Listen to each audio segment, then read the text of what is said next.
शिवसेनेमध्ये सर्वात मोठे संघटनात्मक बदल करण्यात आलेले आहेत। शिवसेनेतील सर्व कार्यकारिणी बरखास्त करण्यात आले। 24 जानेवारीला नव्या पदाधिकाऱ्यांची घोषणा होणार आहे। शिवसेनेत मोठे संघटनात्मक फेरबदल 24 तारखेला होणार आहे। 24 तारखेला नवीन पदाधिकाऱ्यांची जी पद आहेत ती आता जाहीर केली जातील। एक समिती नवीन पदनियुक्ती करेल। विधानसभा व लोकसभेच्या कामाचा मेरिटवर ही नवीन पद असणार आहे अशी माहिती रामदास कदम यांनी दिलेली आहे। याविषयी अधिक माहितीसाठी जाऊयात। कपिल राऊत आपले प्रतिनिधी आपल्या सोबत आहेत। कपिल, आपण बघतोय शिवसेनेमध्ये मोठे संघटनात्मक फेरबदल होणार आहेत।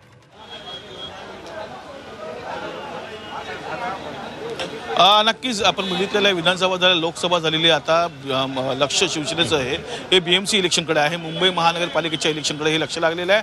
आणि आता काही वेळापूर्वीच रंगशाळेला एक महत्त्वाची बैठक पार पडलेली आहे। या बैठकीमध्ये सर्व पदाधिकारी, आमदार, खासदार आणि खास करून श्रीकांत शिंदे असे मोठे नेते या सर्व बैठकीला होते। आणि बैठकीमध्ये एक महत्त्वाचे 2-3 मुद्दे समोर आलेले आहेत। त्यातला सर्वात पहिला मुद्दा आहे 24 तारखेला जी पदं आहेत शिवसेनेची सर्व रिक्त होणार आहेत, ती सर्व रद्द केली जाणार आहेत। आणि मग एक समिती जी विधानसभा लोकसभा ज्या प्रकार विधानसभेला लोकसभेला ज्या कार्यकर्त्यांनी कामं केली असतील, विभाग प्रमुखांनी कामं केली असतील, शाखा प्रमुखांनी कामं केली असतील, जी पदं आहेत त्यांनी कामं केली त्या कामाच्या मेरिटवरती त्यांना पुन्हा ती पदं देण्यात येणार आहेत। ही एक मोठी बातमी समोर आलेली आहे। त्याचबरोबर एक ठराव पास झालेला आहे या आजच्या बैठकीमध्ये। तो ठराव असा आहे, बाळासाहेब स्मारक समिती आहे, त्या समितीचे अध्यक्ष उद्धव ठाकरे आहेत। त्या अध्यक्ष पदावरनं उद्धव ठाकरेंना बरखास्त करा, त्यांना बाजूला काढा असं एक ठराव केलेला आहे। हा ठराव ते देवेंद्र फडणवीस यांच्याकडे देणार आहेत, कारण उद्धव ठाकरे यांनी बाळासाहेब ठाकरेंचे विचार जपले नाहीत, ते खूप लांब गेले विचारापासून। त्यामुळे कोणताही नैतिक अधिकार उद्धव ठाकरे नाहीये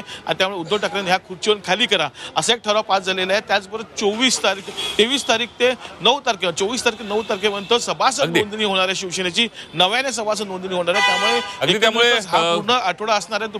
कोणत्या नेत्यांची वर्णी लागते नवीन पदांवर हे बघणं सुद्धा अतिशय महत्त्वाचं ठरणार आहे। धन्यवाद कपिल दिलेल्या सविस्तर माहितीबद्दल।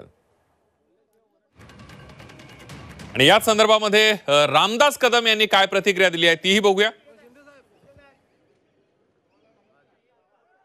संघटनात्मक बाब मुंबईच्यासाठी एक निर्णय घेतला आहे मुख्य नेते एकनाथ शिंदे साहेबांनी